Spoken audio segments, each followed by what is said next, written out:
Questa legislatura è cominciata con delle leggi ad personam e finisce ancora una volta con una legge ad personam, giacché alcuni deputati, siccome vogliono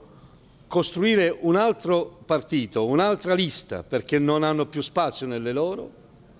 pretendono che si faccia una legge che li esoneri dal raccogliere le firme, come se loro fossero più speciali rispetto a tutti gli altri cittadini che si propongono e propongono la propria candidatura. È una ennesima dimostrazione che questo Parlamento non si occupa più del Paese, ma sempre e solo di come mantenere la propria poltrona. Nel mentre in Parlamento ci si occupa e preoccupa ancora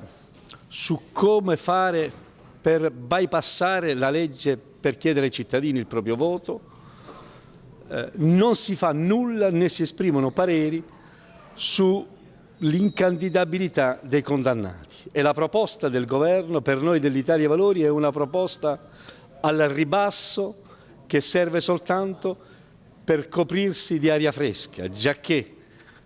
prevede che non possono candidarsi soltanto i condannati definitivi. Uno, anche se ha fatto una strage di 20 bambini ma è solo condannato in appello, può comunque candidarsi, e è solo per reati la cui condanna effettiva sia stata superiore ai 2 anni, e cioè nella maggior parte dei casi dei reati contro la pubblica amministrazione, evasione fiscale, falso in bilancio,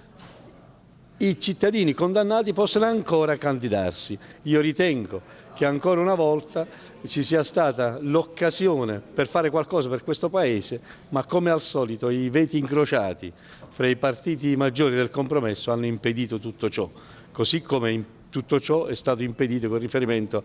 alla cosiddetta legge sul conflitto di interessi. E sul conflitto di interessi prendiamo atto che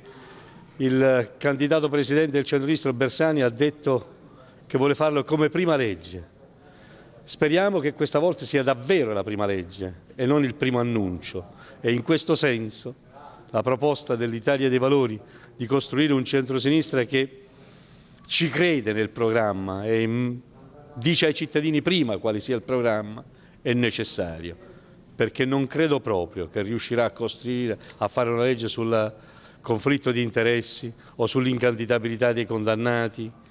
o sulla legge elettorale vera e trasparente, se già da oggi dice che per intanto si va a votare con questa legge e dopo si accorderà comunque con i moderati, cioè con quelli che finora in coalizione col centrodestra hanno impedito la legge sul conflitto di interessi, hanno impedito la legge elettorale, hanno impedito la legge sull'incandidabilità dei condannati. Mi pare che